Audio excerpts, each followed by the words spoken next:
오늘은 낮은 자의 하나님이라는 제목으로 함께 말씀을 생각해 보겠습니다.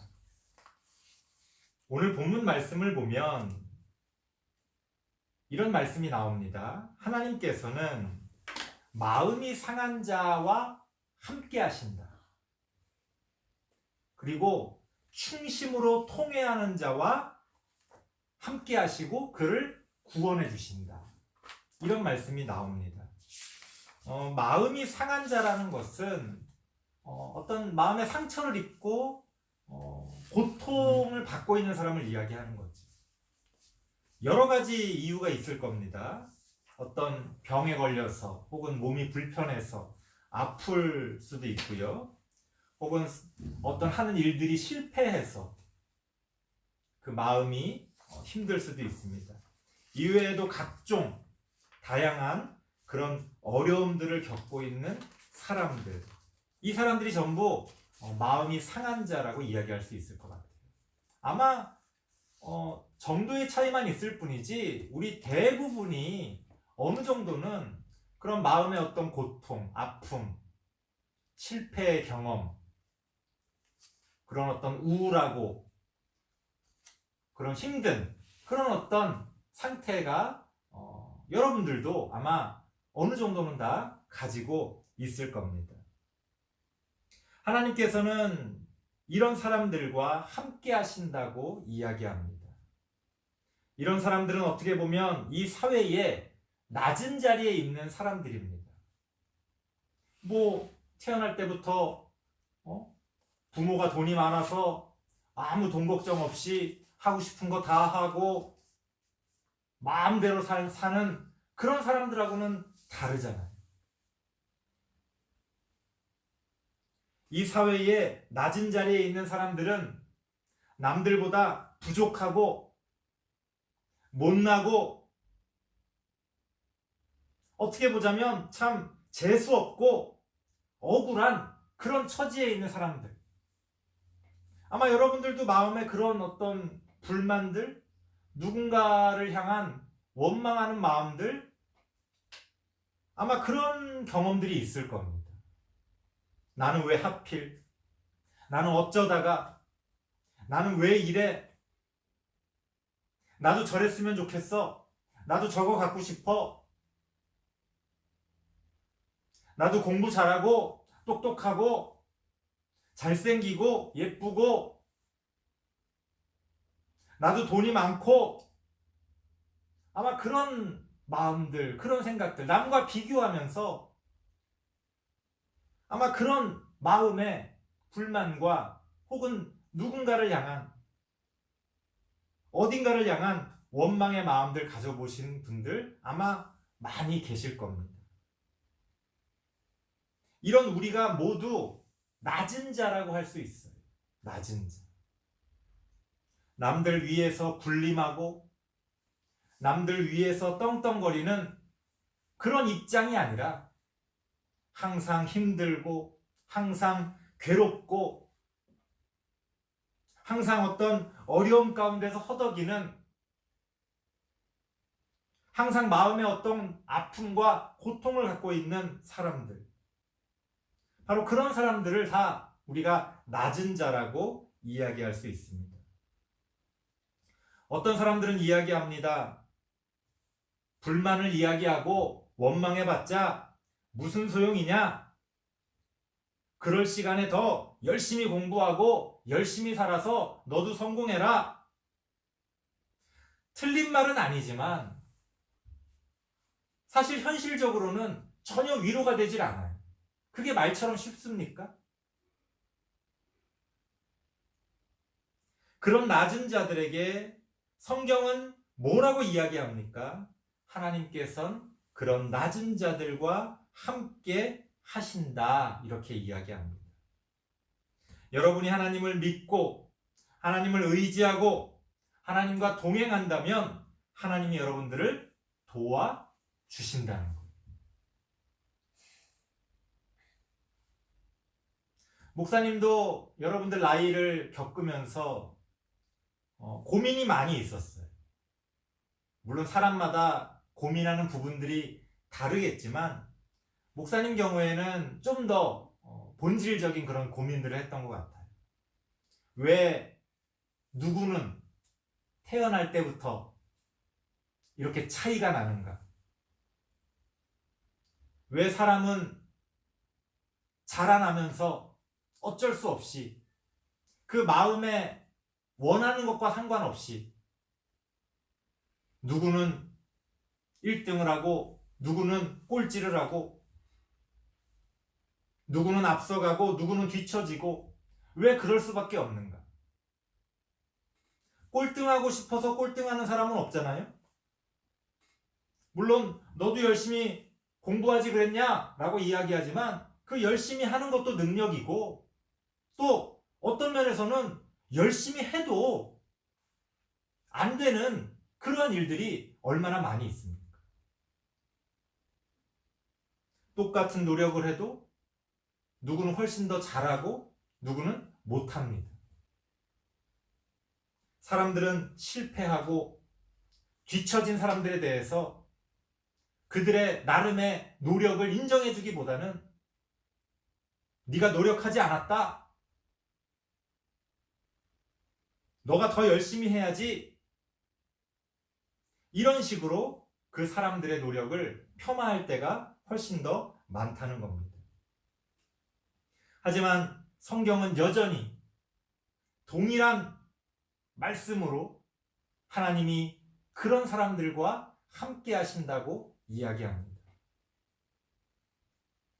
이거는 그저 어떤 단순한 위로가 아니에요. 동정이 아니에요. 하나님이 함께 하신다는 건 하나님이 우리를 도와주신다는 겁니다. 살다 보면 그런 느낌을 가질 때가 많이 있을 겁니다. 결국 나 혼자구나. 내 마음을, 내 처지를 정말로 이해해 줄 수 있는 사람은 세상에 없다는 것을 깨닫게 됩니다.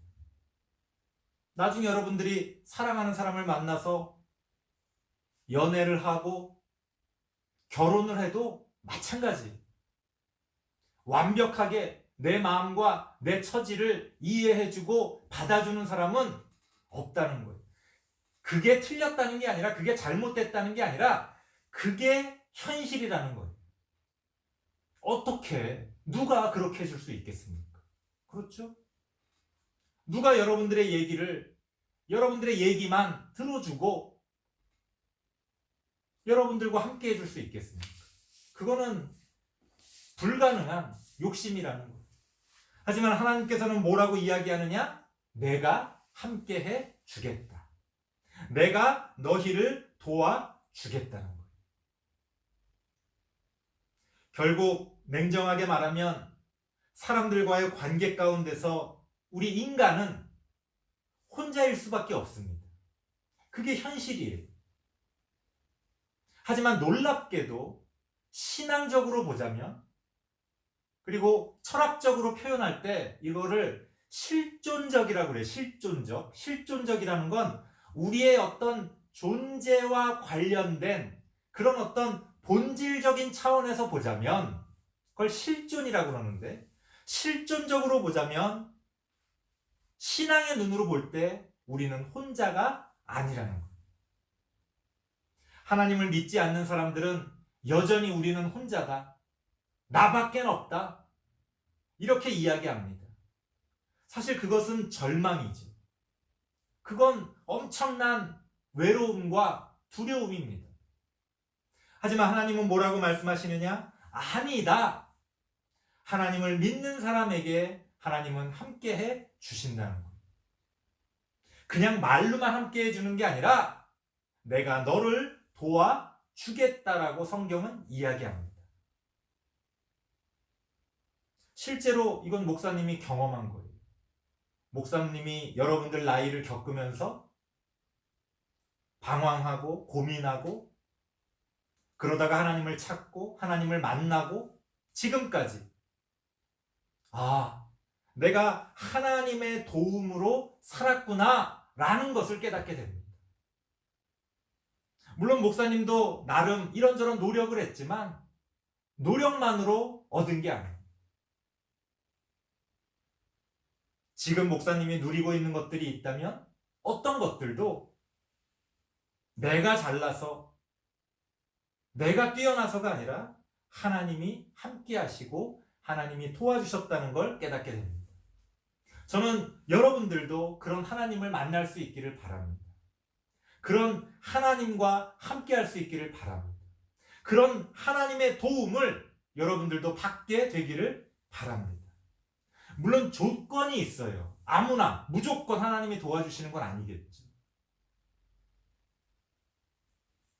하나님께서는 오늘 성경을 보니까 충심으로 통회하는 자를 구원하신다 이렇게 나옵니다.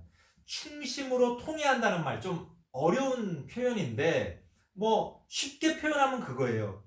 진심으로 자신의 죄를 회개하고 내가 살아가고자 하는 삶의 방향을 돌이켜서 회개하면서 하나님께로 향해 나아간다면 하나님이 그 사람과 함께 하시고 그 사람을 구원해 주신다는 거예요. 그게 조건이죠, 조건. 내가 내 맘대로 살면서 하나님 도와주세요. 그럼 말이 안 되잖아요. 하나님과 함께 하나님이 기뻐하시는 하나님의 나라를 향해 우리가 나아갈 때 하나님은 우리와 함께 하시고 우리를 도와주신다는 겁니다. 아마 죄를 회개한다는 말이 익숙하지가 않을 겁니다, 여러분들. 내가 좀 잘못한 게 있긴 있지만 뭘 그렇게 우리 죄를 뭘 막 회개하고 막 그럴 게 있나 라고 아마 생각하실 분들도 있을 거예요. 혹은 나는 그렇게 큰 죄 지은 거 없어 라고 생각하실 분들도 있을 겁니다. 성경에서 죄를 회개한다는 건 단지 내가 오늘 무단횡단 했는데 하나님 용서해 주세요. 내가 길거리에다가 아무렇게나 쓰레기 버리고 그랬는데 하나님 용서해 주세요. 그런 것들도 당연히 용서를 구하고 또 하나님의 용서를 받아야 되겠지만 성경에서 너희가 진심으로 죄를 회개하고 구원을 얻으라고 이야기할 때는 우리의 인생이 사실은 죄 가운데 빠져 있음을 깨닫고 하나님을 믿고 살아가라는 거예요. 여러분, 뉴스를 보세요. 정말 이 세상이 얼마나 끔찍한 일들이 많이 있습니까? 지금 이 시간에도 아프리카에서는 전쟁과 가난과 기근 때문에 여러분들 또래의 아이들이 죽어가고 심지어 총을 들고 서로가 죽고 죽이는 그런 정말 영화에서나 볼 법한 이야기들이 지금 이 시간에도 어떤 세계 가운데서는 그런 일들이 벌어지고 있다는 거예요. 단순히 내가 이런저런 죄를 지었습니다. 그게 아니라 이 세상이 죄로 가득 차 있구나. 너무너무 좋은 사람들도 많이 있지만 너무너무 나쁜 사람들도 너무나 많이 있구나. 그러한 우리들의 현실, 이걸 또 아까 철학적으로 목사님이 이야기했죠? 실존. 실존적으로 우리의 삶이 죄에 빠져 있는 그런 삶이라는 걸 깨닫고, 내 힘만으로는, 우리의 힘만으로는 우리가 이 세계를 구원할 수 없구나 라는 그 현실을 깨닫고 하나님을 믿는 믿음을 갖는 겁니다. 그리고 하나님과 함께 살아가기로 결심할 때 하나님이 우리와 함께 하시고 우리를 도와주신다는 거예요. 설교를 마치겠습니다. 우리 다음 세대부 친구들은 낮은 자의 하나님을 만나게 되길 바랍니다. 하나님을 찾고 하나님과 동행하는 우리 그런 친구들 되기를 바랍니다. 모든 세상이 우리에게 너는 혼자야 라고 이야기할 때 아니, 난 혼자가 아니야 라고 말할 수 있는 믿음의 사람이 되기를 바랍니다. 그 믿음 안에서 하나님의 도움을 받고 또 그러한 같은 믿음을 갖고 있는 우리 믿음의 형제 자매들과 함께 그래도 우리가 우리의 인생을 조금은 더 위로와 또 평안과 또 새로운 능력들이 가득한 그러한 힘을 받으면서 살아갈 수 있게 되길 바랍니다. 기도하겠습니다. 하나님 감사합니다. 하나님을 믿는 믿음을 우리에게 더하여 주시옵소서. 하나님과 동행하며 하나님의 도움을 받으며 하나님의 뜻 가운데서 귀한 열매들을 맺어가는 우리 모두가 되기를 원합니다. 하나님 우리와 함께하여 주시옵소서.